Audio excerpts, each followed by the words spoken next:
Hello students, good morning. मैं L Singh sir फिर से आपको फिफ्थ लेक्चर ऑर्गेनिक केमिस्ट्री में हम आपको डिग्री ऑफ कार्बन, आपको फोर्थ लेक्चर में डिग्री ऑफ कार्बन का स्टडी करवाया था। डिग्री ऑफ कार्बन क्या होता है, कितने टाइप्स होते हैं, किस पर डिपेंड करते हैं, उससे क्या क्या फाइंड आउट किए जाते हैं, ये सारी चीज़ का डिस्कशन हम लोगों ने कर लिया। तो अभी जो देखते हैं हम लोग वो कि वैलेंसी क्या होता है, उसको कैसे हम लोग डिफाइन करते हैं। तो देखिए, ये किसी एटम का जो होता है ना, वो कंबाइनिंग कैपेसिटी होता है, वैलेंसी।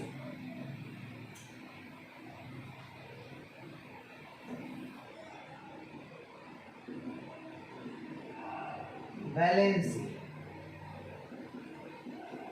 इट इज द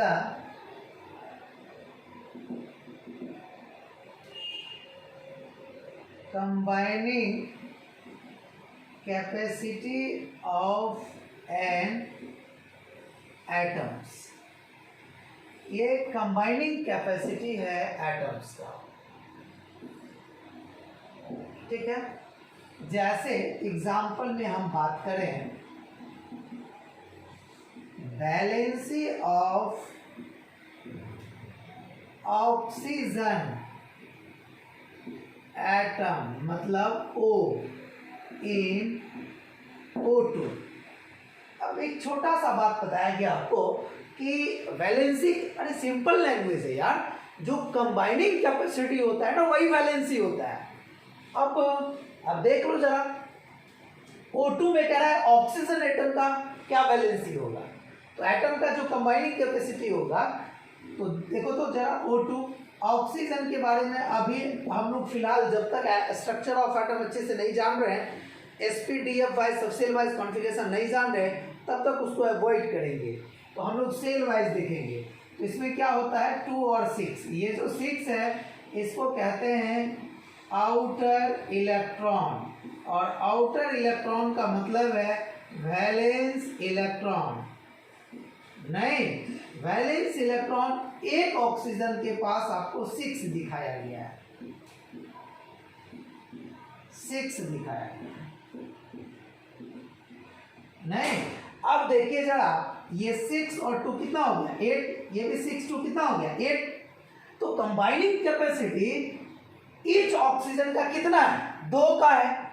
जैसे O2 में प्रत्येक ऑक्सीजन का कितना इलेक्ट्रॉन पार्टिसिपेट किया बॉन्डिंग में, शेयरिंग में, तो कितना, 2 किया। तो यहाँ पर लिखेंगे therefore valency of oxygen atom in O2 equals to कितना आ गया, 2 आ गया। क्यों, क्योंकि ये जो कंबाइन किया तो ये बनाया आपका O double bond O, O double bond O। एक इलेक्ट्रॉन के शेयरिंग से एक बॉन्ड, तो 2 इलेक्ट्रॉन के शेयरिंग से 2।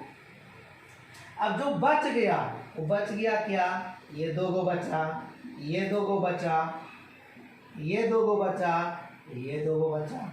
नहीं, अब देखिए जरा, ये जो बचा हुआ इलेक्ट्रॉन है इसका नाम हम लोग देते हैं non bonded electrons.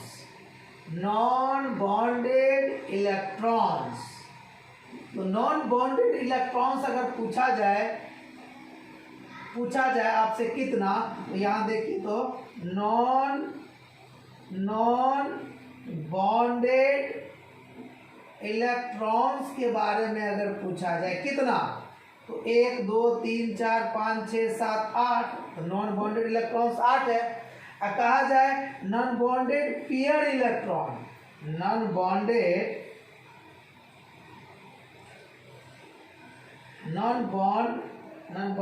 Pair electron,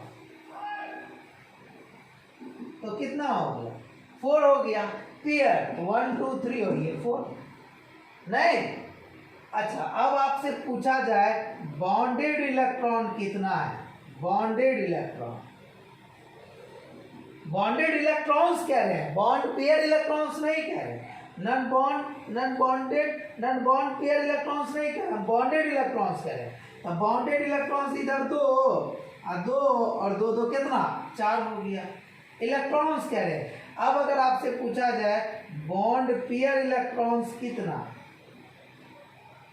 bond pair electrons कितना, तो पेयर कितना हो गया 2। पेयर, एक पेयर ये हो गया, एक पेयर ये हो गया, दुयन हो गया। अब और भी आपसे अगर पूछा जाए इसी में, थोड़ा सा इधर देखिए, ये पहला पॉइंट हो गया, दूसरा पॉइंट हो गया, तीसरा हो गया, चौथा, और ये आपका पांचवा पॉइंट हम बता रहे हैं।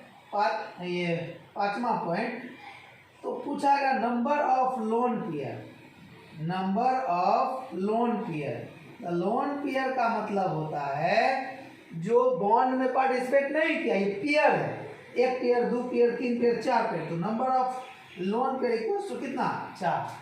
तो O2 के बारे में क्या क्या हम लोगों ने सीखा? O2 के बारे में सीखा कि ऑक्सीजन का जो वैलेंसी होता है वो कितना होता है, 2 होता है। O2 मतलब O2 में ऑक्सीजन का वैलेंसी 2 होता है, एटम का। अब O2 में पूछेगा कि नॉन बॉन्डेड इलेक्ट्रॉन्स O2 के पास कितना, तो 8, नॉन बॉन्ड पेयर इलेक्ट्रॉन कितना, 4, बॉन्डेड इलेक्ट्रॉन कितना, 2 2 4, बॉन्ड पेयर इलेक्ट्रॉन कितना, 2, नंबर ऑफ लोन पेयर कितना, तो 4, 1 2 3 4। तो इस तरीके से हम लोग सारी चीज को देख लेते हैं, आगे भी इसका हम लोग बात करते रहेंगे। इसे बेसिक पढ़ा रहे हैं हम, ऑर्गेनिक केमिस्ट्री पढ़ने से पहले अभी तक हम लोग बेसिक ही कर रहे हैं। अब बहुत सारे बेसिक्स हैं जो आपको बताने हैं मुझे। देखिएगा, अब जैसे अगर बात करें हम लोग valency of nitrogen atom, nitrogen atom कह रहे हैं मतलब N का बात कर रहे हैं, नाइट्रोजन का नहीं। नाइट्रोजन कहेंगे तो N2, ऑक्सीजन कहेंगे तो O2, ऑक्सीजन एटम कहेंगे तब O, ऑक्सीजन मॉलिक्यूल कहेंगे तो O2। In N2 equals to what, तो नाइट्रोजन का कॉन्फ़िगरेशन लिखना होगा, 7 होता है, तो 1s2 2s2 और 2p कितना, 2p कितना है यहाँ 3, नहीं तो यहाँ 2 और यहाँ कितना 5, तो ये वैलेंस इलेक्ट्रॉन इसके पास कितना हो गया, 5 हो गया, वैलेंस इलेक्ट्रॉन 5 हो गया। नहीं, अब देखिए ऑक्टेट कंप्लीट करने के लिए कितना चाहिए, 3, इसीलिए नाइट्रोजन का वैलेंसी कितना होता है, 3। अब अगर हम N2 का स्ट्रक्चर लिखें, आगे चल के बताएंगे, तो इसके पास 5 होता है, तो 3 से न शेयरिंग करेगा, तो 3 से शेयरिंग करेगा, इसलिए 3 लिख दिए इसके सामने में, तो 3, ये 5 3 8 और ये भी 5 3 8, तो शेयरिंग कितने का हुआ है, 3 इलेक्ट्रॉन का शेयरिंग में ट्रिपल बॉन्ड बन गया। नहीं, यहाँ भी 2 इलेक्ट्रॉन रह गया, यहाँ भी 2 इलेक्ट्रॉन हो गया, तो नंबर ऑफ ये valency of nitrogen in N2 equals to कितना, 3 इलेक्ट्रॉन का शेयरिंग हुआ बेटा, कितने इलेक्ट्रॉन का शेयरिंग हुआ, 3 इलेक्ट्रॉन, वैलेंसी 3 हो गया। अब अगर यहाँ बात करें हम लोग number of lone pair, number of lone pair, तो नंबर ऑफ लोन पेयर कितना, 2 हो गया। अब अगर आपसे बात किया जाए number of bonded electrons, number of bonded electrons, तो बॉन्डेड कितना हो गया, 1 2 3 4 5, 6, तो बॉन्डेड इलेक्ट्रॉन्स 5 है। लेकिन अगर कहा जाए number of bond pair electron, bond pair electrons, bond pair electrons, तो बॉन्ड पेयर कितना, 3, हमें 3 दोनों अच्छे हुआ। ये नंबर ऑफ बॉन्डेड इलेक्ट्रॉन्स है, 1 2 3 4 5 6, तो 6 है। और पूछेगा number of bond pair electron, pair में आ गया 3 हो गया। अब नॉन बॉन्डेड इलेक्ट्रॉन्स पूछेगा तो कितना हो गया, 4। Non bonded electrons equals to कितना हो गया, 4, तो ये हो गए। इसी तरीके से अगर आपसे पूछा जाए, देखिएगा, इसी तरीके से आपसे पूछा जाए वैलेंसी ऑफ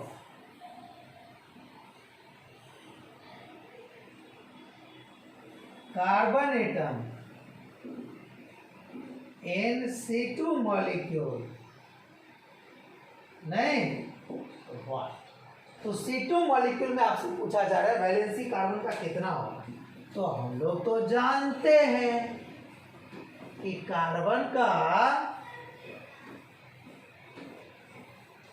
जो कार्बन होता है उसका एटॉमिक नंबर 6 होता है। तो 1s2 2s2 और 2p कितना 2, पहला वाले में 2 और दूसरा जैसे ये हो गया बेटा पहला, ये दूसरा, इसमें 1s है, इसमें 2s और 2p, 2 और 2 कितना हो गया 4। तो यहाँ हो गया 4। तो वैलेंस इलेक्ट्रॉन्स इक्वल्स टू 4। अब अगर हम बात करें वैलेंसी का तो इसके पास भी 4 होता है, 4 है ना है, इसके पास भी कितना होता है 4। तो जरा सोचिए अब कैसे हम इसका शेयरिंग करवाएंगे, C2 मॉलिक्यूल का कैसे हम इसको बनाएंगे, कैसे डेवलप होगा, पॉसिबल है या नहीं है। वैलेंस इलेक्ट्रॉन तो 4 है, तो हम 4 यहाँ दिखा दे रहे हैं। बताइए 4 2 कितना हो गया 6, 4 2 कितना हो गया 6। अब तो क्या हो गया हम लोगों के पास, इसके पास भी 6 इसके पास भी 6, तो शेयरिंग कितने का कर रहा है 2 का। तो इसका मतलब है यहाँ जो है वैलेंसी ऑफ कार्बन कितना आ रहा है 2। तो ये गलत है, ये क्या है गलत है। क्यों गलत है, क्योंकि हियर कार्बन जो है ये इनकम्प्लीट ऑक्टेट है, इनकम्प्लीट ऑक्टेट है। क्या है इनकम्प्लीट ऑक्टेट है। अब क्या होगा, यानी 2 इसको देगा 2 इसको देगा तो 4 4 का हो जाता है। तो 4 4 यानी 4 ऐसा बनाना पॉसिबल नहीं होता है, ये भी गलत है। तो इसको क्या किया गया है कि C2 के ऊपर ऐसा किसी कंपाउंड के साथ रखा गया है कि जैसे मान लीजिए CaC2 है, तो CaC2 हो गया। तो CF जब अब ये तो थोड़ा डिटेल अब चले गए, अब देख लीजिए इस पर 2 प्लस होता है, C2 पर 2 माइनस होता है, समझिए। और जब 2 माइनस होगा तो इसके पास 4 है, तो 1 माइनस यहाँ आएगा तो 5 हो जाएगा, और यहाँ भी 1 माइनस आएगा तो 5 हो जाएगा। अब 5 हो गया तो ये 3 को शेयरिंग करेगा, ये 3 को शेयरिंग करेगा, हम मिटा देंगे। अब दिखा करके बता करके देखिए इधर 1 2 3 4 और 1 5, 1 निगेटिव। इसके पास भी 1 2 3 4 और 1 5, 1 निगेटिव। अब 5 3 कितना हो गया 8, 5 3 कितना हो गया 8। तो C ट्रिपल बॉन्ड C यहाँ भी माइनस यहाँ भी, तब ना 1 Ca प्लस इधर और 1 Ca प्लस इधर, तो यहाँ बॉन्ड बन जाता है। ऐसा पॉसिबल होता है, ये C2 मॉलिक्यूल पॉसिबल नहीं होता है। C2 माइनस माइनस पॉसिबल होता है, C2 पॉसिबल नहीं होता है। इसीलिए वैलेंसी यहाँ गलत आ जाता है। तो हम लोग क्या करते हैं इसके लिए, हम लोग इसके लिए क्या करते हैं, कार्बन का जो ये देख रहे हैं आप, कार्बन का 4, तो 1s2 2s2 और 2p2 है, ऐसा होता है। थोड़ा सा डिटेल जब पढ़ाएंगे आगे एटॉमिक स्ट्रक्चर तक। S के पास जो होता है 1 ही डिब्बा होता है, और P के पास कितना डिब्बा होता है 3 डिब्बा होता है, मतलब ऑर्बिटल होता है। और एक डिब्बा में 2 इलेक्ट्रॉन है, तो 1 2, इसके पास 1 और 1 2, तो अनपेयर्ड इलेक्ट्रॉन इसको कहते हैं। अनपेयर्ड इलेक्ट्रॉन इक्वल्स टू कितना हो गया 2। तो देखिए वैलेंसी 2 आ रहा है इससे भी, मतलब अनपेयर्ड इलेक्ट्रॉन भी वैलेंसी के बराबर होता है, यहाँ पे वैलेंसी 2 आ रहा है। लेकिन ये भी क्या है गलत है। क्यों, क्योंकि ये लीस्ट स्टेबल फॉर्म में है। ऐसा इसलिए होता है कि जो P होता है, ध्यान से सुनिए बाद में आगे हम बताएंगे, जो P6 होता है, P में मैक्सिमम 6 होता है, तो इसको कहा जाता है फुल फील्ड, ठीक है। और जो P3 होता है इसको कहा जाता है हाफ फील्ड। और फुल फील्ड हो चाहे हाफ फील्ड हो, इस दोनों का स्टेबिलिटी ज़्यादा होता है इनकम्प्लीट वाले से। ये जो दोनों है ये मोस्ट स्टेबल फॉर्म होता है। तो बताइए क्या ये मोस्ट स्टेबल है? 2p2 नहीं है ना। तो अब क्या करना होगा, अगर इसको जैसे s में रहता है तो अगर इसको एक इसमें ट्रांसफर करवा दें तो ये हाफ हो जाएगा, तो हाफ भी तो स्टेबल होता है, तो इसको कोई लॉस नहीं होगा। तो ये नॉर्मल कंडीशन है। ये कौन सा कंडीशन है? नॉर्मल कंडीशन है, नॉर्मल कॉन्फ़िगरेशन है। तो अब आगे क्या करना होगा? आगे करना होगा कि कार्बन का जो 6 होता है यहाँ 1 कर देना होगा, यहाँ 3। अब क्या हो गया, ये भी स्टेबल हो गया, ये भी स्टेबल हो गया, अब ये स्टेबल फॉर्म में हो गया। तो इसके पास भी 1 हो गया और इसके पास 3 डिब्बे में 1 2 और 1 3 हो गया। तो अनपेयर्ड इलेक्ट्रॉन कितना आ गया? 4। इसीलिए कार्बन शोज टेट्रावैलेंसी।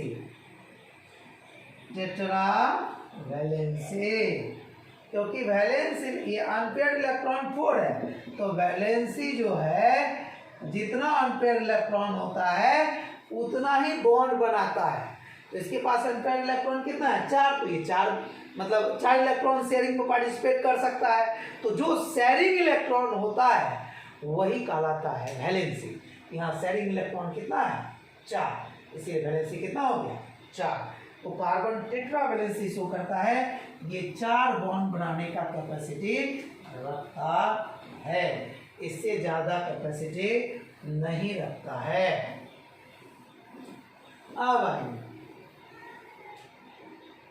अब हम बात करते हैं, ये तो कार्बन का था, हम लोगों ने देखा कि कैसे ये वैलेंसी शो करता है। और दूसरा, in other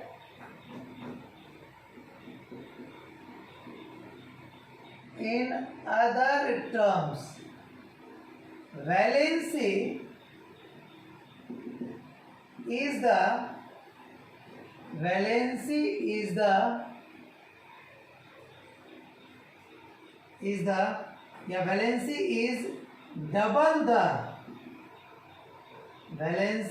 is double the